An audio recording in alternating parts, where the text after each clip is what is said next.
God will test you. We read in the Old Testament in Genesis chapter 32 దేవుడు నిన్ను పరీక్షిస్తాడు. ఆదికాండం 32 అధ్యాయంలో పాత నిబంధనలో మనం చూస్తాం. how God came in the form of an angel దేవుడు ఒక దేవదూతలాగా వచ్చాడు. and struggled with Jacob because he wanted to bless him. యాకోబుతో పోరాడుతూ ఉన్నాడు. ఎందుకంటే యాకోబుని ఆశీర్వదించాలని దేవుడు వచ్చాడు. Genesis 32 verse 24. ఆదికాండం 32 అధ్యాయం 24వ వచనం. Jacob was left alone యాకోబు ఒక్కడు మిగిలిపోయెను. and a man wrestled with him.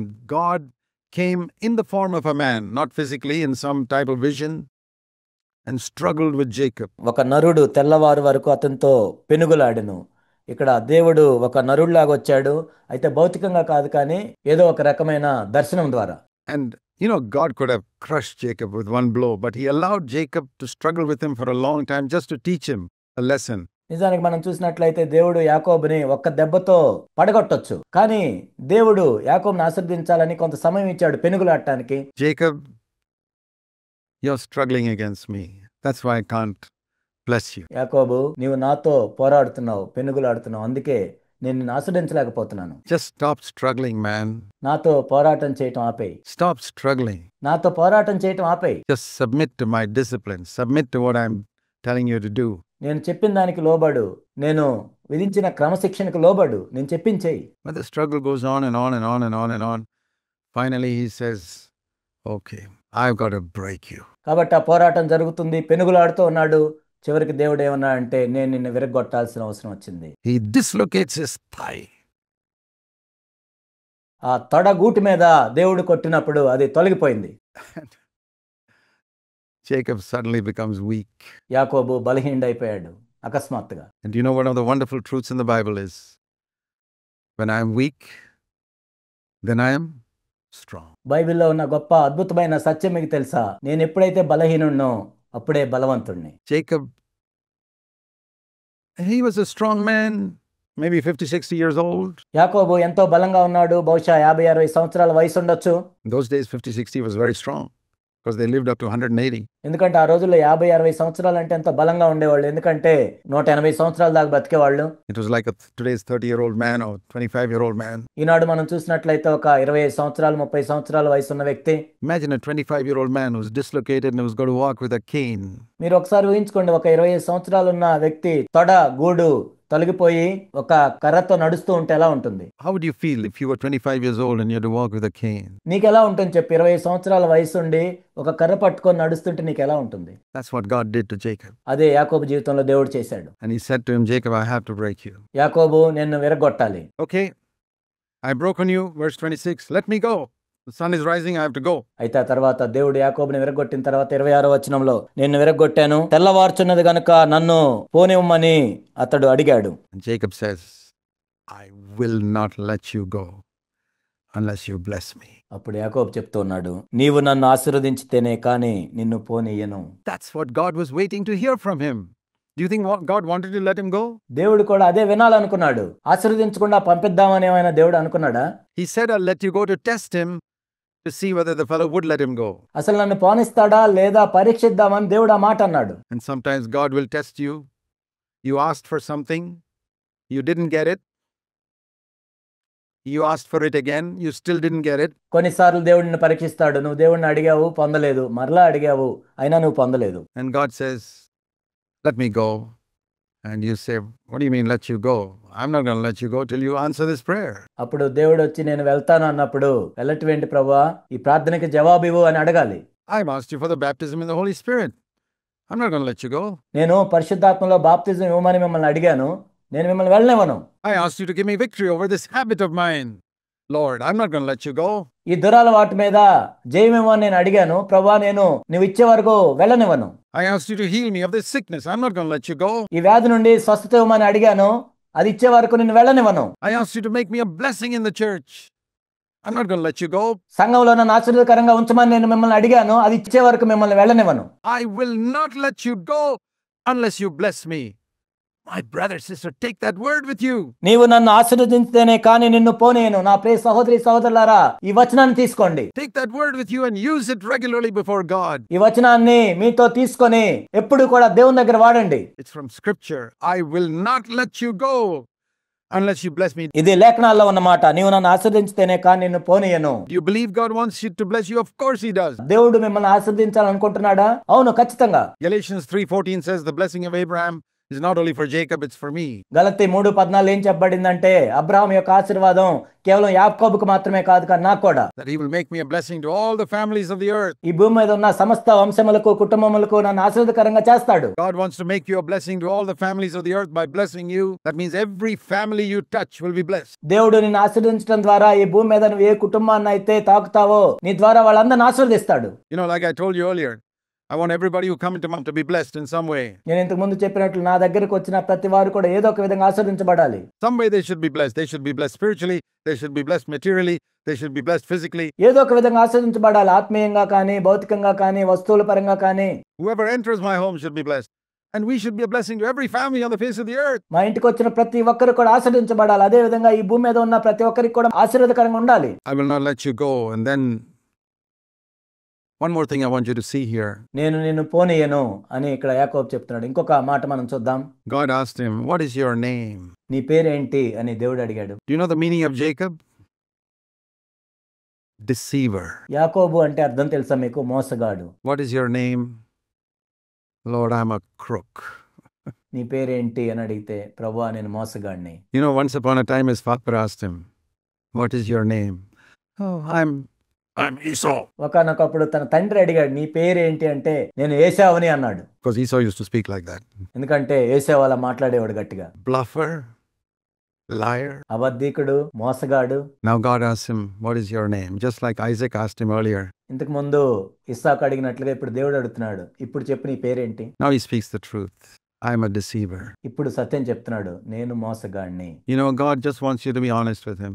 దేవుడు ఏం కోరుకుంటున్నాడు అంటే ఆయనతో మనం యథార్థంగా ఉండాలని. Lord, I've been fooling people in the church that I'm a very spiritual man.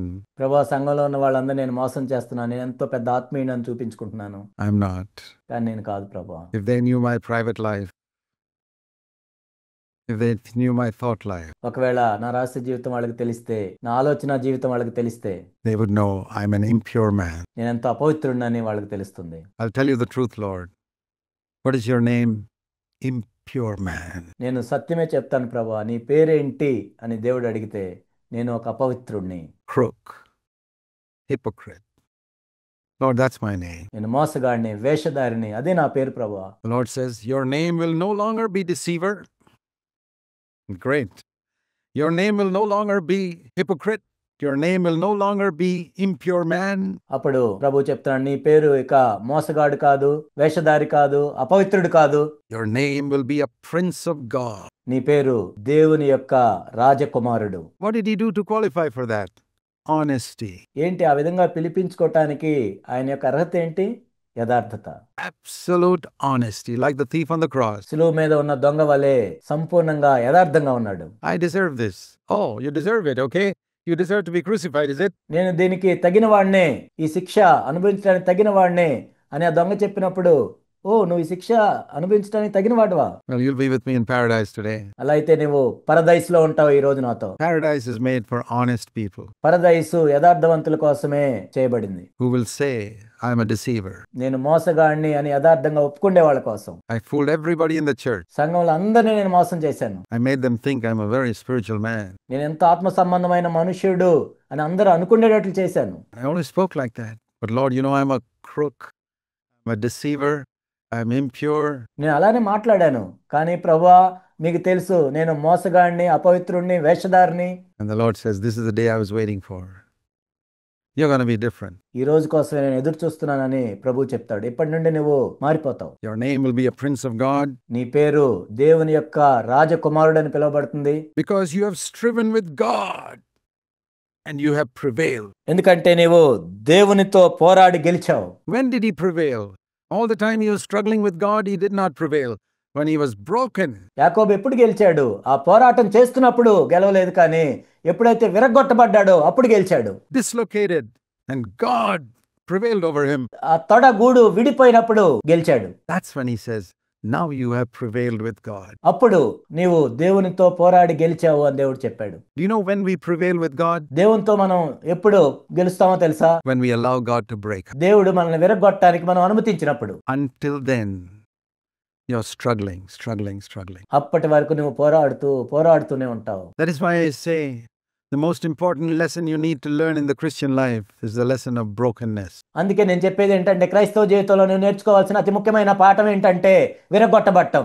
You are a wonderful piece of bread, but until he breaks you, he cannot feed the 5,000. నువ్వు ఒక అద్భుతమైన రొట్టెగా ఉండొచ్చు, కానీ దేవుడు విరగొట్టే వరకు కూడా నువ్వు 5,000 మందికి ఆహారంగా మారలేవు. God gives thanks to you. Jesus gave thanks for the bread.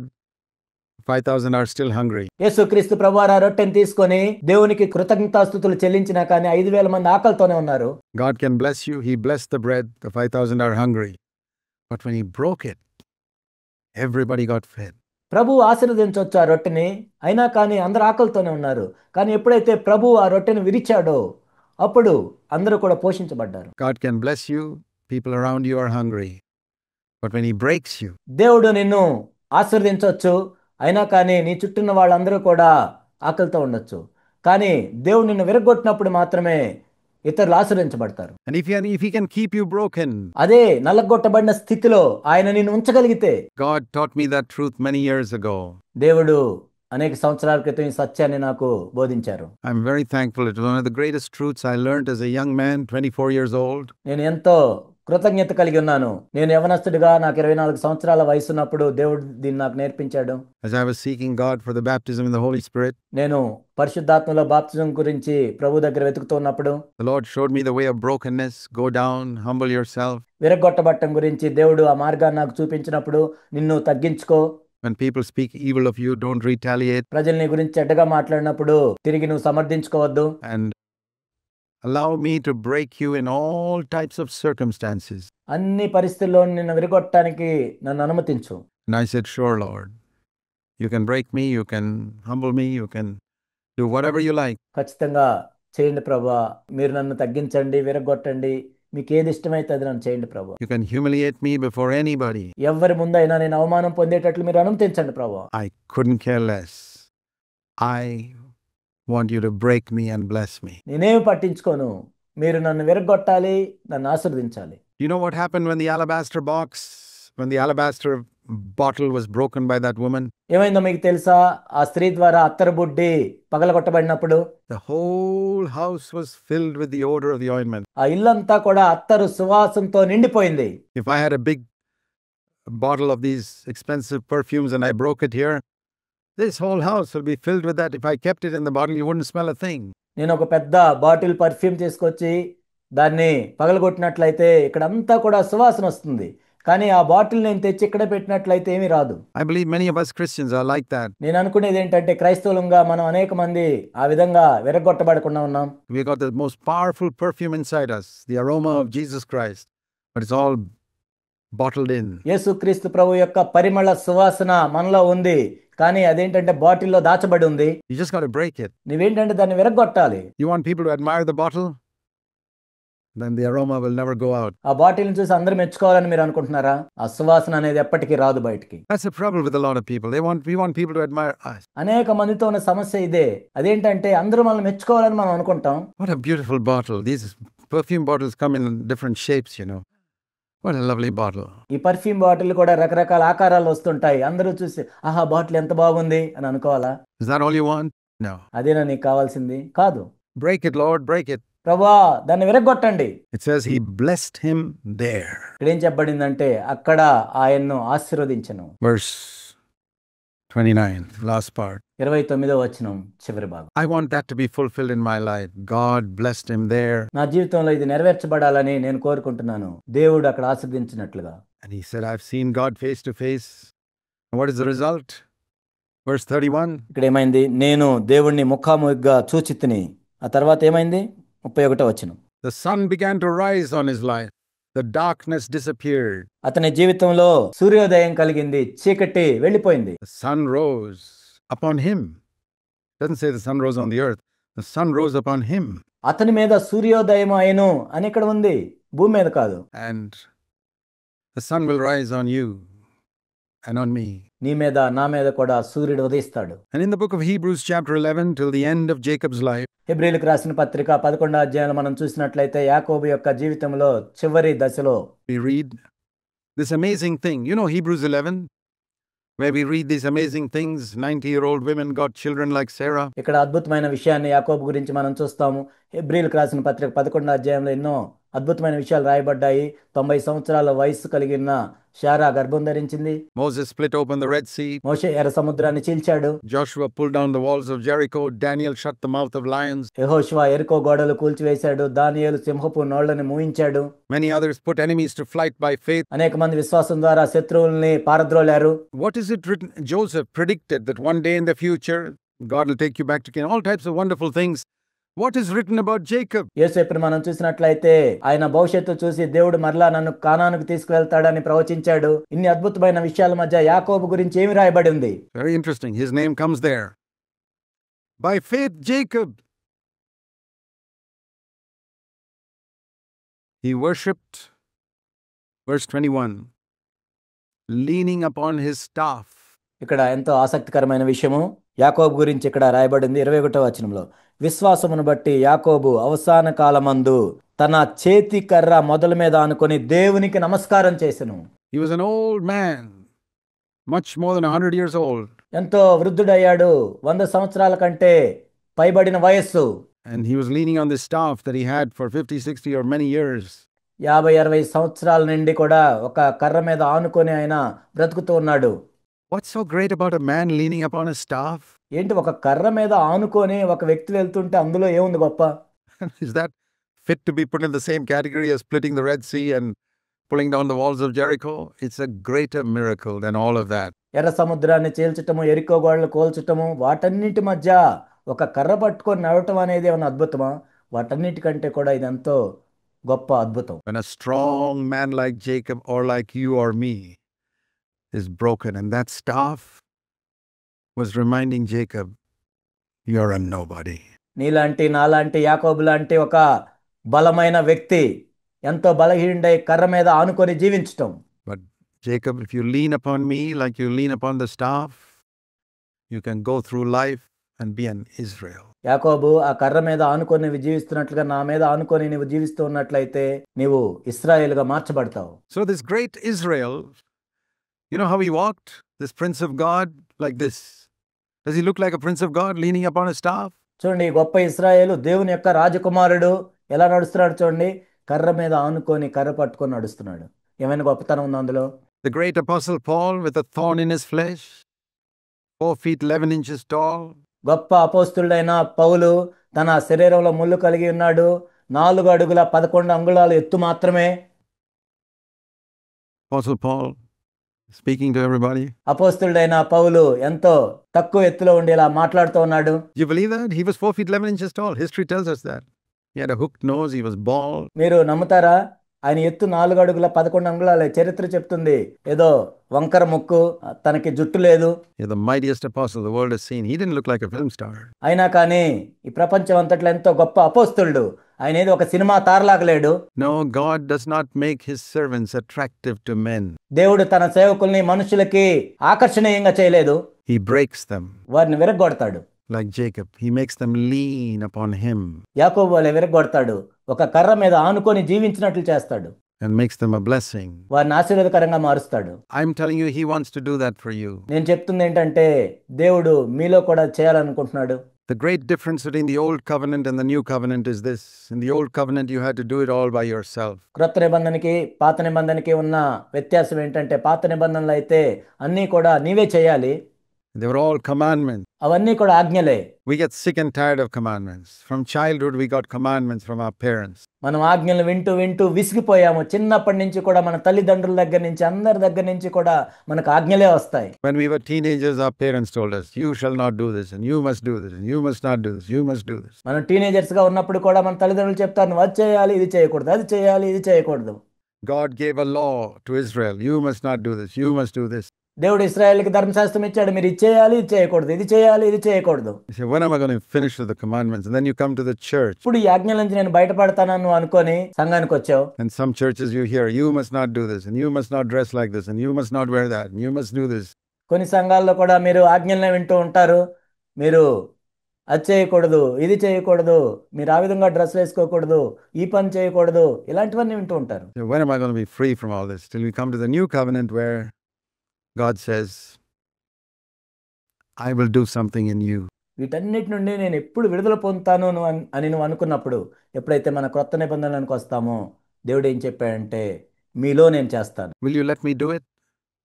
Hebrews chapter 8. నేను మీలో చేయటానికి మీరు అనుమతిస్తారా? హెబ్రీయులకు రాసిన పత్రిక 8వ అధ్యాయం. God has abolished the old covenant. దేవుడు పాత నిబంధన కొట్టివేశాడు. The days are coming, Hebrews 8 verse 8, where God says, I'll make a new covenant. హెబ్రీయులకు రాసిన పత్రిక 8వ అధ్యాయం 8వ వచనంలో ప్రభు ఈ విధంగా చెప్తూ ఉన్నాడు, ఇదిగో ఒక కాలం వచ్చుచున్నది, అప్పుడు నేను క్రొత్త నిబంధన చేయుదును.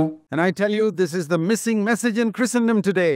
క్రైస్తవత్వంలో మిస్ అయిన వర్తమానాలు ఇవి. That God will do. It's certainly missing in many of our churches. దేవుడు చేస్తాడు అనే విషయం అనేక సంఘాల్లో నిజంగా వీటిని మనం కోల్పోయాం. We have tried for years to deliver people from legalism. I'm sorry to say many of our elder brothers are still legalists. అక్షరానుసారంగా లీగలిజం నుంచి విడిపించడానికి అనేక సంవత్సరాల నుంచి మనం ప్రయత్నం చేస్తున్నాం. కానీ నేను ఎంతో విచారంతో చెప్తున్నాను, అనేక మంది మన సంఘ పెద్దలు ఇంకా కూడా అక్షరానుసారంగా లీగలిస్టులుగా ఉన్నారు. They don't see it.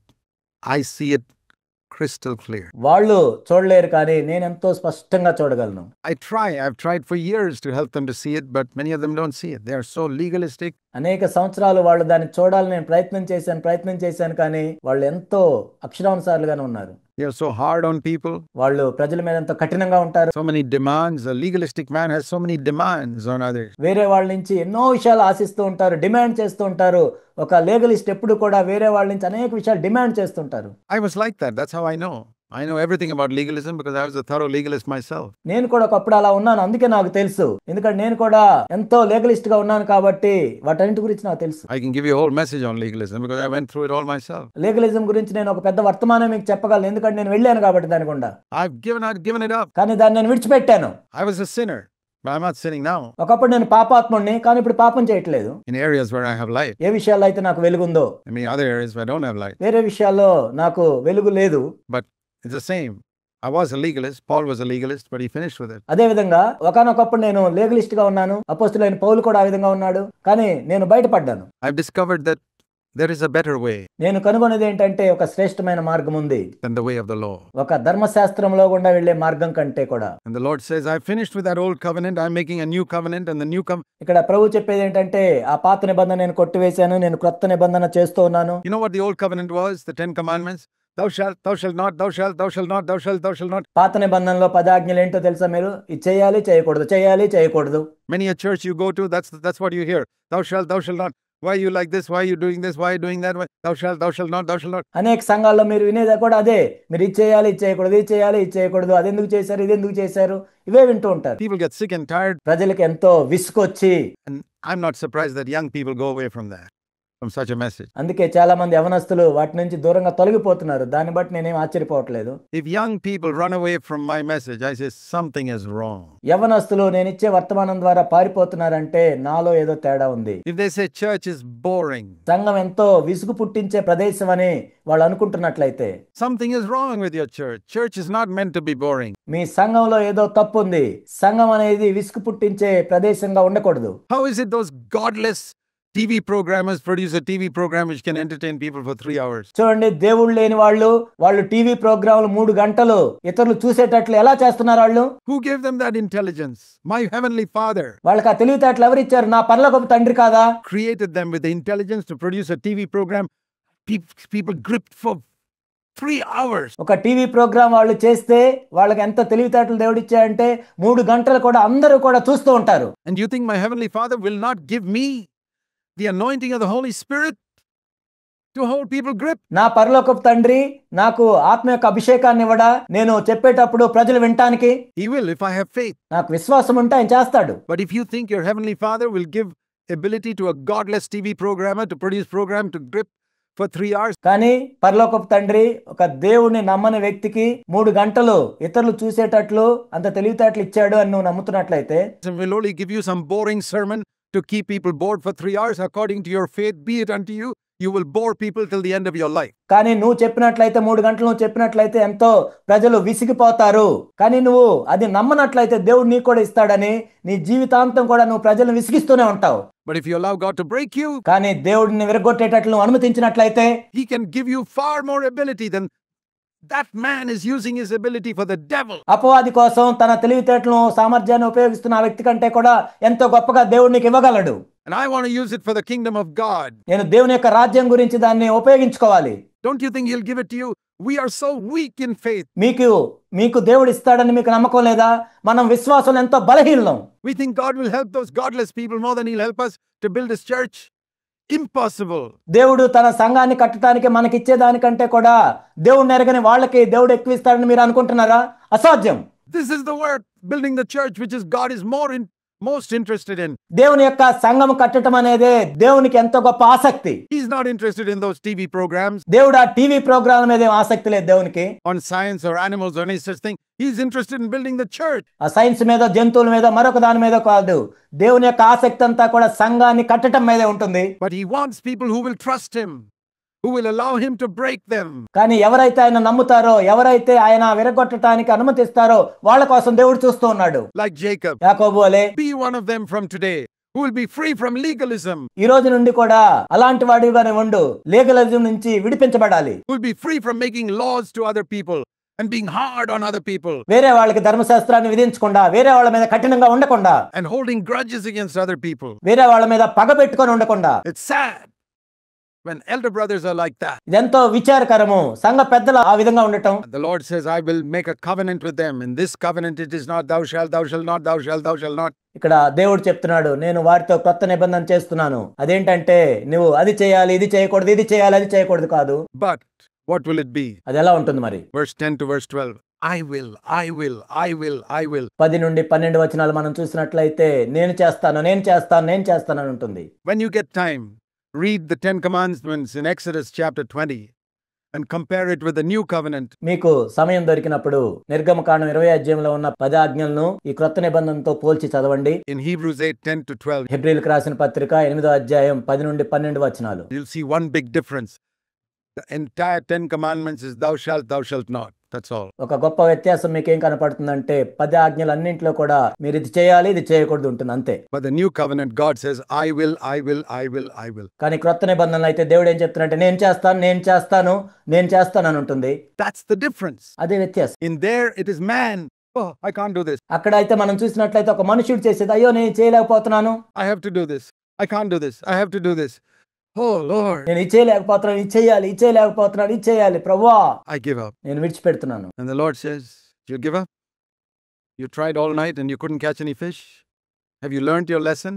అప్పుడు ప్రభు అడుగుతున్నాడు, మీరు విడిచిపెడుతున్నారా? రాత్రి అంతా ప్రయాసపడి కూడా మీకేమీ దొరకలేదా? మీరు పాఠాన్ని నేర్చుకున్నారా? Many of us haven't learned it yet. Then you got to wait a little. మనలో అనేక మంది ఇంకా ఈ పాఠం నేర్చుకోలేదు. అయితే మీరు కొంత సమయం ఆగాలి. But if you believe that no matter how hard you try, no matter how much you grit your teeth, మీరు ఎంత కష్టపడి ప్రయత్నం చేసినా, మీ పళ్ళు కొరికి ప్రయత్నం చేసినా, you will not be able to accomplish the will of God in your life. దేవుని చిత్తాన్ని మీ జీవితంలో మీరు చేయలేరు అని మీరు నేర్చుకున్నట్లయితే, you come to God and say, Lord, I can't do it. మీరు దేవుని దగ్గరికి వచ్చి, ప్రభువా ఇది నేను చేయలేను, do it in me. నాలో ఇది చేయండి ప్రభువా. The Lord says, I will put my laws into your minds. Verse 10. I will write them on your heart. I will make you do my will. అప్పుడు ప్రభు ఏం చెప్తున్నాడంటే, నా ధర్మ విధులను, నా ఆజ్ఞలను మీ మనసులో రాసి నా చిత్తం మీరు నెరవేర్చినట్లు నేను చేస్తాను. This is through the Holy Spirit. I'll give you power within. ఇది పరిశుద్ధాత్మ ద్వారా మీకు అంతరంగ శక్తిని నేను మీకు ఇస్తాను. Oh, how sad it is that God's people have been led astray to think the Holy Spirit's power is only speaking in tongues and healing the sick. అయ్యో ఇది ఎంత విచారకరం. పరిశుద్ధాత్మ యొక్క శక్తి కేవలం భాషలతో మాట్లాడటానికి, రోగాలను స్వస్థపరచడానికి అని అనుకోవటం. Much greater than all that. He will give me power in my mind and my heart to walk in the way Jesus walked. దానికంటే కూడా మరెంతో ఎక్కువగా నా హృదయంలో, నా మనసులో నేను యేసు ప్రభువు నడిచేటట్లు ఆయన శక్తినిస్తాడు. That's a tremendous thing. ఇదెంతో అద్భుతమైన విషయం. I can walk as Jesus walked because the same Holy Spirit that dwelt in him dwelt in me. నేను యేసు ప్రభువే నడుచుకోగలను, ఎందుకంటే ఏ పరిశుద్ధాత్ముడు ఆయనలో నివసించాడో అదే పరిశుద్ధాత్ముడు నాలో కూడా నివసిస్తున్నాడు. Let me use an example. Supposing I've got a rotten old car that doesn't run too well, and I sort of struggle to keep it going, or a scooter or whatever it is. ఉదాహరణకి నా దగ్గర ఎంతో పాడైపోయిన car, సరిగా పనిచేయని car scooter ఏదో ఉందనుకున్నాం. And I see another fellow driving a fantastic modern vehicle with very powerful power steering and latest engine, some Rolls Royce or Mercedes Benz, whatever is the latest, best type of stuff. ఇంకొక వ్యక్తి ఎంతో modern car నడుపుతున్నాడు, power steering ఉంది, లేకపోతే అన్ని features ఉన్నాయి, అది roles Royals లేకపోతే బెంచ్ కారు అనుకుందాం. And I say, if that engine can be put into this car, ఇప్పుడు ఆ ఇంజిన్ ఈ కారులో పెట్టినట్లయితే, and if all that equipment can be put into this car, I don't care the shape of this car, it'll run just like that. ఆ కారులో ఉన్న features అన్ని దీంట్లో పెట్టినట్లయితే ఈ కారు ఆకారం ఎలా ఉన్నా కానీ అలానే వెళ్తుంది. It's not the shape of the car, it's the engine. ఇప్పుడు కారు ఏ ఆకారంలో ఉన్నదన్నది కాదు, ఆ ఇంజిన్ ఎంత శక్తివంతమైంది. And that's, I say, if that engine that powered Jesus' life could be put into this rotten old car, అది యేసుక్రీస్తు ప్రభు యొక్క జీవము అనే ఆ ఇంజిన్ ని, ఆ శక్తిని చెడిపోయిన కారు అనే హృదయంలో పెట్టినట్లయితే it'll produce the same result. That's the Holy Spirit. ఫలితము అదే వస్తుంది. అదే దేవుని యొక్క శక్తి, పరిశుద్ధాత్మ యొక్క శక్తి.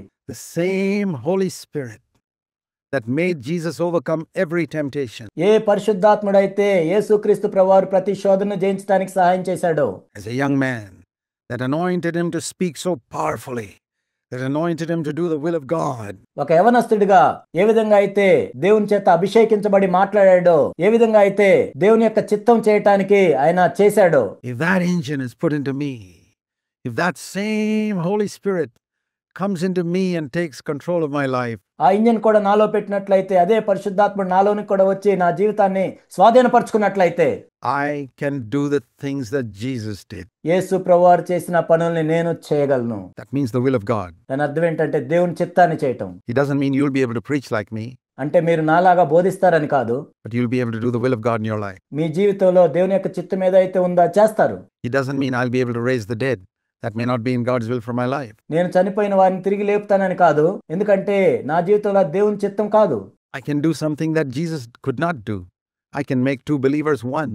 యేసు ప్రభు ఏదైతే చేయలేకపోయారో దాన్ని నేను చేయగలను. అదేంటంటే ఇద్దరు విశ్వాసుల్ని ఒక్కరిగా చేయటం. Jesus could not make even his 12 disciples, any two of them one. యేసుక్రీస్తు ప్రభువారు ఆ 12 మంది శిష్యుల్లో ఏ ఇద్దరిని కూడా ఒక్కటిగా చేయలేకపోయారు. Because they didn't have the Holy Spirit. He said, you will do greater things than me.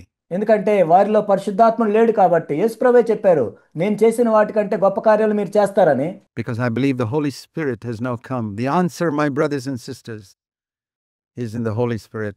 Honor the Holy Spirit in your life. ఎందుకంటే ఇప్పుడు పరిశుద్ధాత్ముడు వచ్చాడు కాబట్టి ఇక్కడ సమాధానము, పరిష్కారం అనేది పరిశుద్ధాత్మలోనే ఉంది.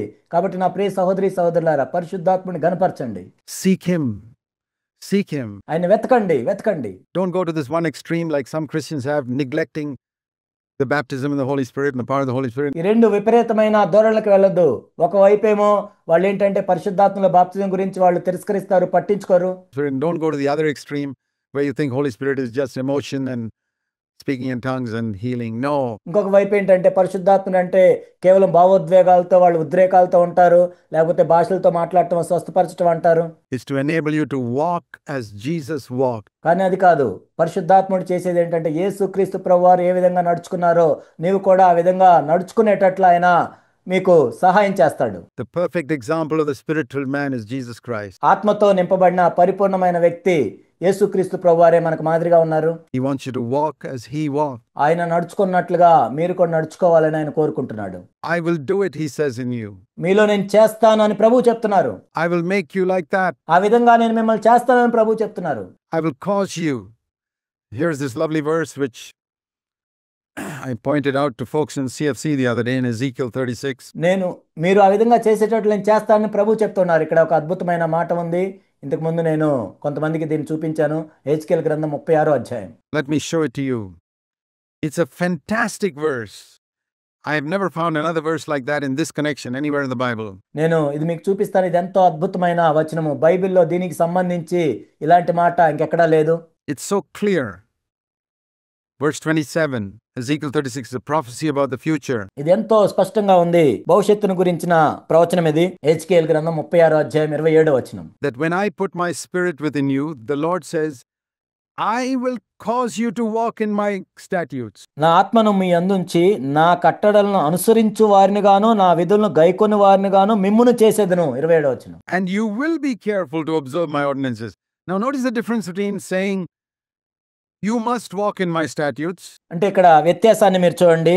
మీరు నా విధులను గైకొనాలి అనేదానికి, and you must be careful to observe my commandments. No. ఇక్కడ నా విధులను మీరు గైకొనాలి అని లేదు. ఇక్కడ That is old covenant. అది పాత నిబంధన. You must be careful to walk in my commandments. నా ఆజ్ఞలను అనుసరించడానికి మీరు జాగ్రత్తగా ఉండాలి, జాగ్రత్తగా నడవాలి. You must keep my commandments. No, he says, I will cause you. నా ఆజ్ఞలను మీరు గైకొనాలి అని చెప్పలేదు. మీరు గైకొనేటట్లు నేను చేస్తాను. You don't have to push the car. కారును మీరు నెట్టాల్సిన అవసరం లేదు. This engine will take over. ఈ ఇంజినే నడిపిస్తుంది. This is the new covenant. ఇదే కొత్త నిబంధన. And you will be careful to keep my commandments. మీరు నా ఆజ్ఞలను గైకొంటారు. And you will live the life that I want you to live. నేను ఏ విధంగా మీరు జీవించాలని అనుకుంటున్నానో అటువంటి జీవితాన్ని మీరు జీవిస్తారు. And I'll save you from all your sins. What is that unclean, filthy habit you have? మీ పాపములన్నిటి నుండి నేను రక్షిస్తాను. అపవిత్రమైన చెడ్డ అలవాటు మీరు ఏది కలిగి ఉన్నారు? I will save you from it. వాటి నుండి నేను రక్షిస్తాను.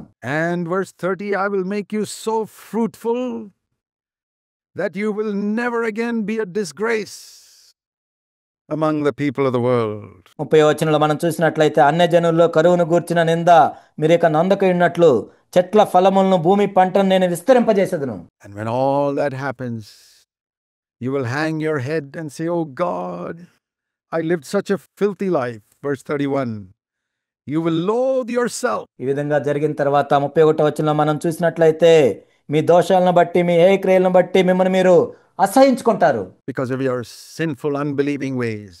And you'll give all the glory to God when He makes your life such a tremendous blessing to other people. ఇప్పటి వరకు కూడా మీరు అవిశ్వాసంతో పాపంలో జీవిస్తూ ఉండగా దేవుడు మిమ్మల్ని ఆశీర్వాదకరంగా మార్చినందుకు, మిమ్మల్ని ఫలింపజేసినందుకు మీరు దేవుణ్ణి మహింపరుస్తూ ఉంటారు. And He says, I'm not doing this for your sake, verse 32. నేను మీకోసం ఇది చేయట్లేదు. 32వ వచనం. I'm doing it because I want my name to be glorified through you. మీ ద్వారా నా నామం మహింపరచబడాలని నేను చేస్తున్నాను. My brothers and sisters, God loves us immensely. నా ప్రియ సహోదరి సహోదరులారా, దేవుడు మనల్ని ఎంతగానో ప్రేమిస్తూ ఉన్నాడు. Far, far more than you realize is God's great love for you. మీరు గ్రహించిన దానికంటే కూడా ఎంతో ఎక్కువగా విస్తారంగా దేవుడు మిమ్మల్ని ప్రేమిస్తున్నాడు. I like to picture, when it says that God loves us like a mother. దేవుడిని ఒక తల్లిగా చూసినప్పుడు Isaiah 49:15, a mother may forget her sucking child, but I won't forget you. యెషయా గ్రంథం 49వ అధ్యాయం 15వ వచనంలో ప్రభు ఈ విధంగా చెప్పారు, స్త్రీ తన గర్భమున పుట్టిన బిడ్డను కన్నెప్పకుండా తన చంటి పిల్లను మర్చురా, వారైనా మర్చుదురు గాని నేను నిన్ను మరువను. I've sometimes seen, women who never had children for a long time, suddenly they get a baby. కొన్నిసార్లు కొంతమంది స్త్రీలను చూసినప్పుడు వాళ్ళకి అనేక సంవత్సరాలు పిల్లలు పుట్టరు, కానీ పిల్లలు పుట్టిన తర్వాత It's like heaven for them. ఒక బిడ్డ పుట్టిన తర్వాత పరలోకం లాగా ఉంటుంది వాళ్ళకి. And they coo at them and they speak. The baby can't understand a thing, but they speak as if the baby's understanding everything. It's so precious to them. ఆ చిన్న బిడ్డకి ఏమి అర్థం కాకపోయిన వాళ్ళు అనేక మాటలు మాట్లాడుతూ ఉంటారు, ఎందుకంటే ఆ బిడ్డ ఎంతో ప్రశస్తమైన వాడు తనకి. And I say, that's how God picks me up. దేవుడు నన్ను కూడా ఆ విధంగా పట్టుకుంటాడు. Poor, weak. That's like that baby, helpless, makes a mess of its pants all the time and cries and yells, but the mother is still so delighted. ఆ చిన్న బిడ్డ ఎంత నిస్సహాయుడిగా ఉంటాడు, తాను ఏది చేసుకోలేడు, ఆ మురికి చేస్తూ ఉంటాడు, అన్ని చేస్తూ ఉంటాడు, కానీ ఆ తల్లి మాత్రం ఎంతో సంతోషిస్తూ ఉంటుంది ఆ బిడ్డను చూసి. And God says He picks me up like that, and He knows that I'm going to mess up so many things in my life. It doesn't make a difference to Him. దేవుడు కూడా నన్ను ఆ విధంగా ఏర్పరచుకొని నేను అనేక విషయాలు పాడు చేస్తానని ఆయనకు తెలుసు, అయినా కానీ దేవుడు నన్ను ఏర్పరచుకున్నాడు. He loves me and He coos at me, and maybe I can't understand what He's saying, but He's delighted in me. దేవుడు కూడా నన్ను ఎత్తుకొని నాతో పాటలు పాడుతూ ఉంటాడు, నాకేం అర్థం కాకపోయి నాతో మాట్లాడుతూ ఉంటాడు, నన్ను బట్టి ఎంతో సంతోషిస్తూ ఉంటాడు దేవుడు. I like these word pictures. I don't know about you, but these word pictures help me because the Bible is full of them. కాబట్టి సాదృశ్యములు నాకు ఎంతో ఇష్టము.